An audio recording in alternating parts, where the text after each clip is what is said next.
My name is Elma, and at 26 years old, I threw myself a birthday party for my 25th birthday. My parents didn't show up, but my sister brought her friends. They trashed the house and locked me out in the cold just for fun. I didn't make a scene. I just did this for weeks later. My sister was sobbing at the police station. If you have ever felt betrayed by the people who should have been your biggest supporters, let me know where you are watching from. I threw myself a birthday party for my 25th.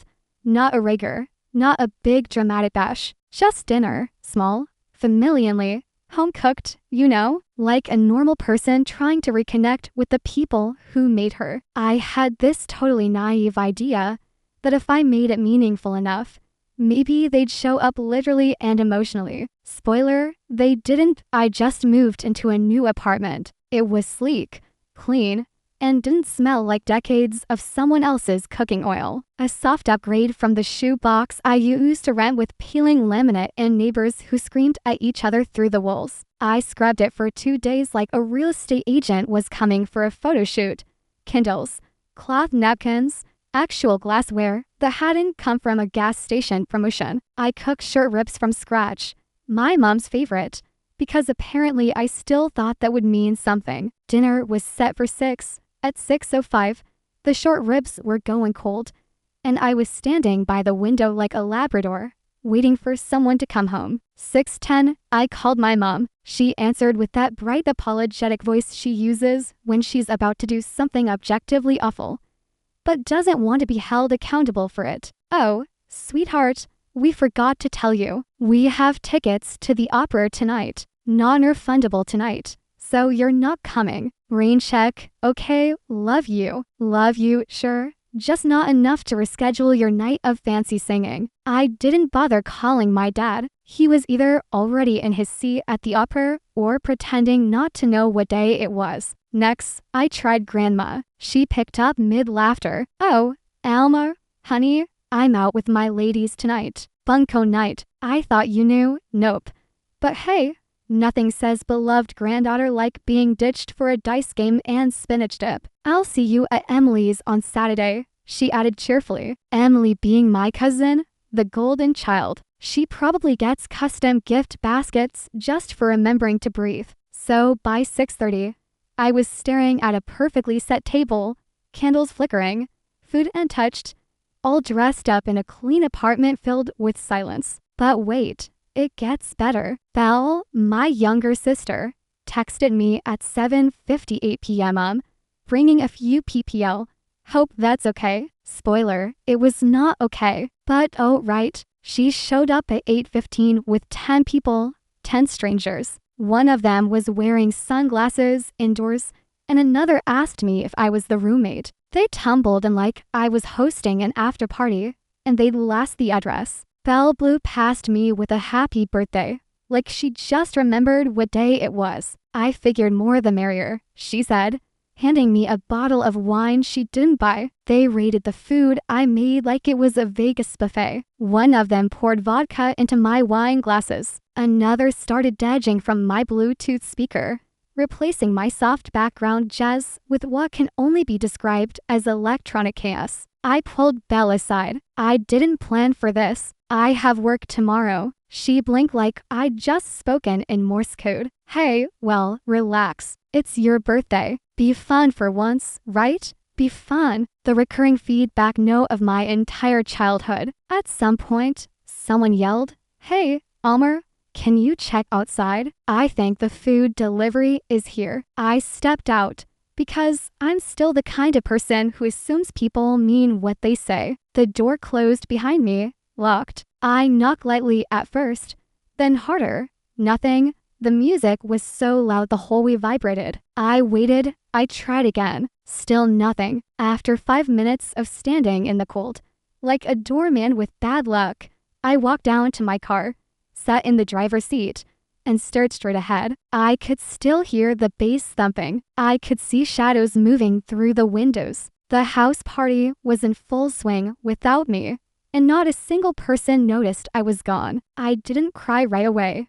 Not because I'm strong, but because I was too stunned to process the absurdity of it. I threw a dinner for the people who raised me, and I ended up locked outside my own apartment by people who didn't know whose name was on the lease. That's when the tears came. Quiet ones, the kind that sneak up on you when your body realizes you're not joking anymore. And then I picked up my phone, not to call anyone, but to make a few edits. First, bank app canceled the $600 monthly auto transfer to my parents' mortgage. I'd been helping out just until Dad's hours picked back up. That was over 2 years ago. Then tuition account. I'd been co-paying Belle's grad school tuition since she decided media studies was her calling. Paused the payment, then clicked permanently withdraw support. I wasn't angry, not yet. Just crystal clear. They didn't forget me. They just didn't think I mattered enough to prioritize. That's a different kind of sting. I sat there until the music faded, until the house got quiet,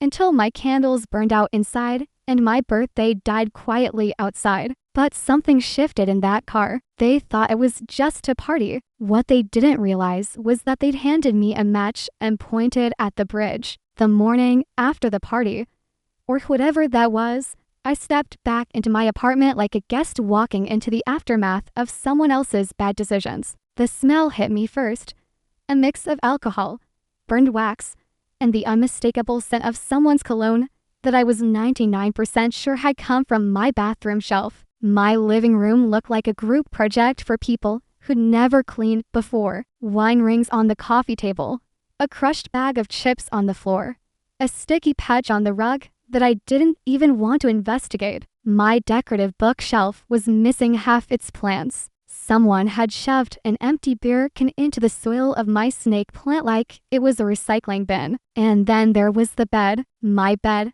crumpled sheets, makeup on the pillow, someone else's jacket at the foot. I didn't even want to know who had slept there or with whom. I didn't say a word. I just started taking pictures, photo after photo, quietly like I was collecting evidence at a crime scene, which emotionally wasn't that far off. Belle came out of the kitchen holding a cold slice of birthday cake with her bare hands. Hey, last night was wild, huh? I looked at her. She looked at me like we were co-stars in a buddy comedy. You good? She asked mouthful. I stared at her, then passed her to the wreckage of my evening. Do you even know I slept in my car? She blinked. Wait, seriously? I thought you left to go see someone or something. Of course, why would it even register that I never came back in? That I might have been locked out. That maybe, just maybe, I didn't want to spend my birthday shivering in a Honda Civic while strangers use my toothbrush as a stirring stick. She laughed.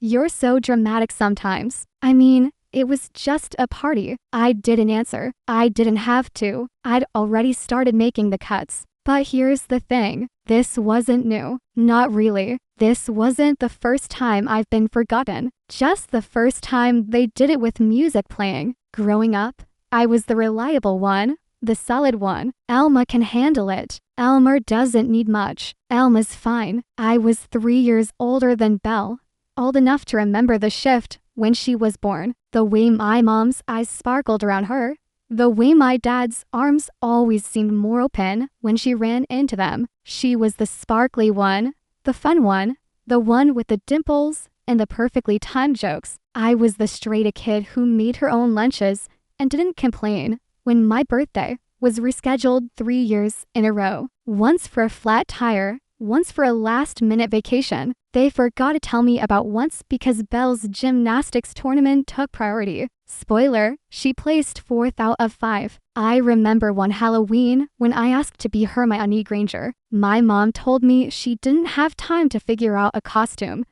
but Belle got a handmade Elsa dress and glitter in her hair. I went as a student, which in case you're wondering, is not a costume. At 14, I got accepted into a competitive writing program. My parents glanced at the email and told me that's nice. When Belle got chosen to be the school mascot in 10th grade, they brought balloons to her tryout. By the time I graduated college early with honors, they said, "We're proud of you," and then immediately changed the subject to Belle's upcoming spring break trip. So, yeah, I'd been invisible for a while. That birthday dinner was just the first time I stopped pretending it didn't hurt. And I know what you're thinking. Why did I keep trying? Because hope is stupid like that. It makes you believe that maybe this time will be different. That if you just do enough, if you just are enough, they'll see you. So I kept showing up. I helped pay the mortgage when my dad's got cut. I chipped in for grandma's medical bills when she needed dental work. I paid a third of Belle's grad school tuition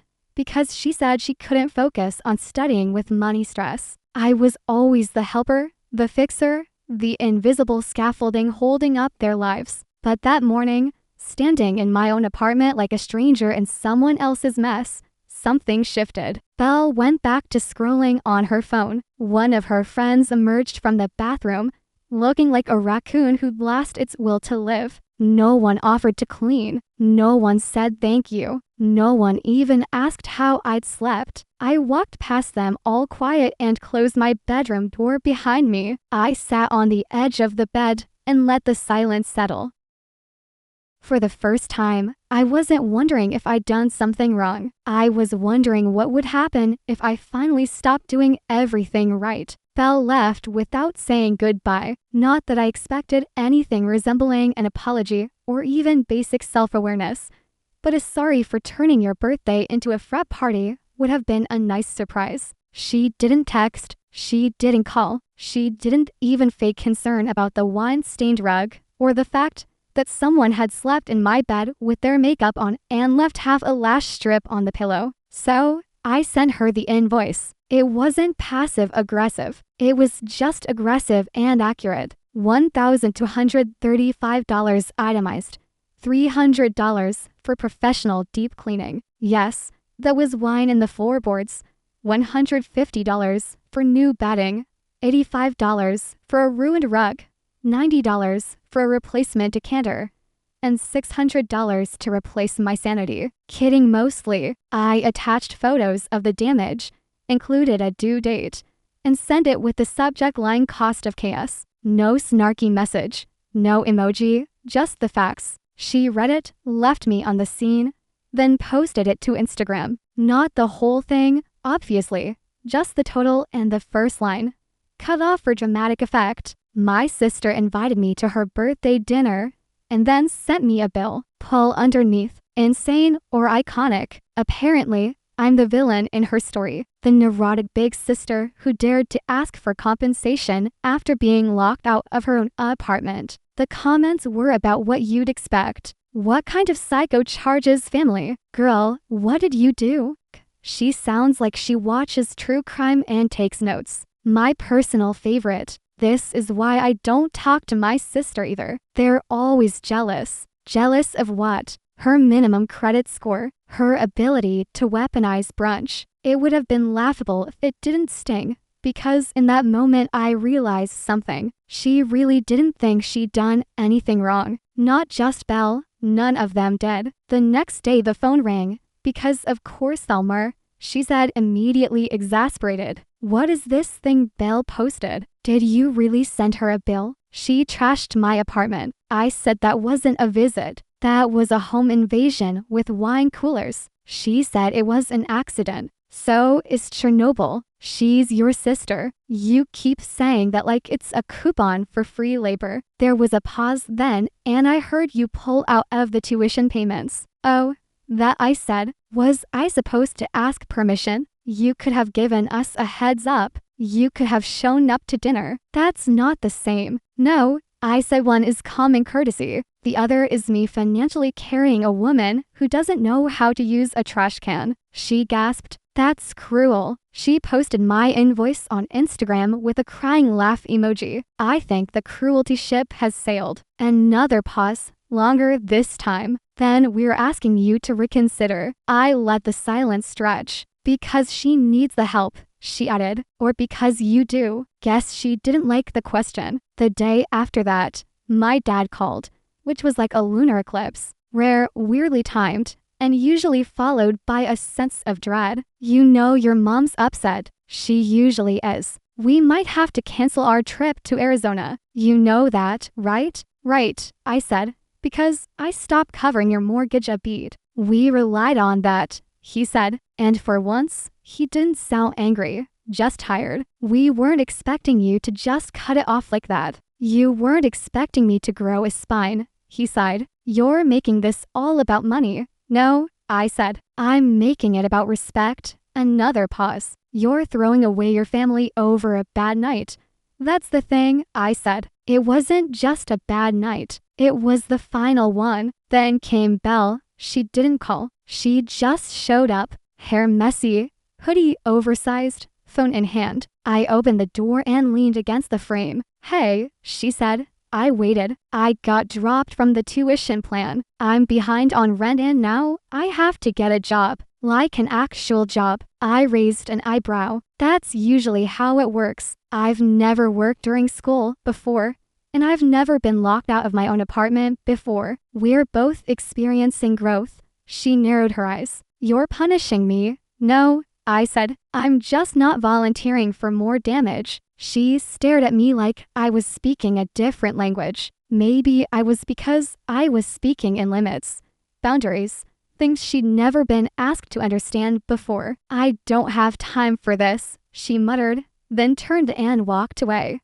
Good, I didn't either. That night, I sat on my freshly cleaned couch in my freshly cleaned apartment and finally breathed. I wasn't waiting for another apology that wouldn't come. I wasn't hoping they'd text me first. I wasn't checking social media to see if someone had posted another vague insult about cold-hearted sisters. I was just alone, but for the first time, it didn't feel lonely. It felt like mine. The notification came in at 3:00 a.m. Your card was used for a $2,438 payment at PNW Tuition Services. I stared at it for a second, assuming it was some kind of delayed charge.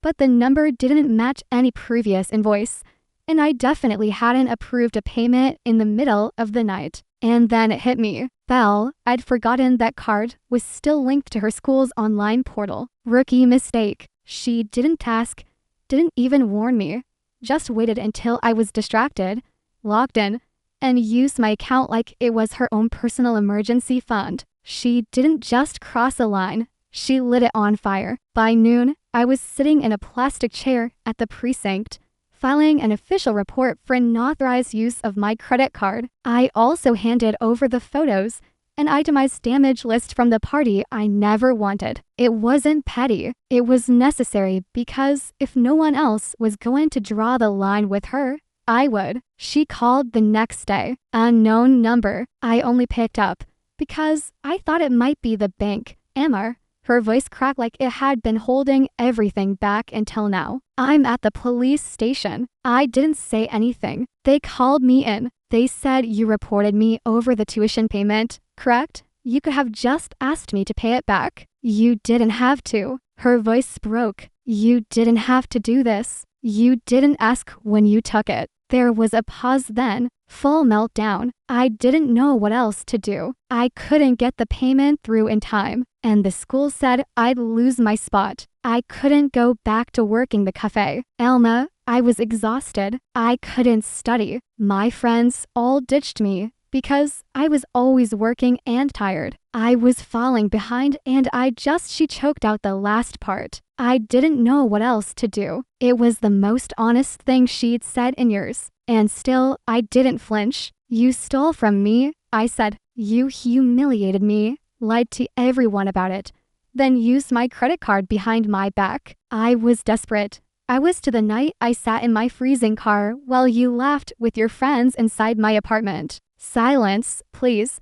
she whispered. Can you just drop the charges? I let that hang in the air. Then I said no and I hung up. She was ordered to pay me back every cent in installments with interest. The tuition charge, the apartment damage, everything, $3,773. She called it financial ruin. I called it finally growing up. A week later, my parents showed up uninvited. Of course, that was the family brand. I opened the door and saw them both. Mom with her judgment face already loaded. Dad standing behind her like backup muscle with a mortgage. We need to talk, Mom said. Not really, I replied. She walked in anyway. Dad followed, arms crossed, jaw tight, like someone had dared him to parent for once in his life. I can't believe you reported your own sister to the police, Mom snapped. Do you understand what you've done to this family? I think the better question is, do you understand what you did to it? We raised you. We gave you everything. You raised me to be quiet while you overlooked me. You gave Belle everything. I paid for the house you live in. Dad stepped in. We're not doing this again. This tantrum, this act. It's gone on long enough. Act, I laughed. You think this is an act? You think I'm playing? You're punishing us for something that happened one night. Mom said one night I'm done being the bank account, the babysitter, the emotional sponge. You didn't come to my birthday. You let my sister ruin my home in my name. And when I stood up for myself, you blamed me. You could have talked to us. I tried for 25 years. They stood there speechless. So I delivered the final line. You want help? You want money? You want access to me? They nodded to fast, to hopeful. Then you should have treated me like family when it counted. And I pointed at the door. Now get out. I didn't slam the door. I closed it gently, firmly, like sealing a box. You're done unpacking. Then I did the last few things I needed to do. I blocked Belle's number, removed my name from every shared account, left the family group chat, deleted the contacts. Not because I was angry, but because I wasn't planning on reopening the wound. And then silence. The kind that doesn't ask anything from you. The kind that fills your apartment and your bones like fresh air after a storm. A few weeks passed, nothing from them. And for the first time in forever, I had room, actual space to breathe. I started saying yes to happy hour. Started texting back the friend I kept canceling on. Started sleeping better, laughing more. Spending money on things that actually brought me joy, like therapy and dinner with people who showed up. On my 26th birthday, I didn't throw a dinner. I didn't light candles or cook a meal no one would eat. Instead, I ordered pizza, wore sweats, and had 3 friends over who brought wine, laughter, and 0 expectations. And that night, when someone raised a glass and said to people who actually show up, I smiled. Not because it was clever, but because this time I knew they meant me. I know some people will say I went too far, and maybe once I would have wondered that too. But now I sleep better. I smile easier, and for the first time in my life, I don't feel like someone's backup plan. Still, do you think I did the right thing? Let me know in the comments. And if you want more stories like this, don't forget to subscribe.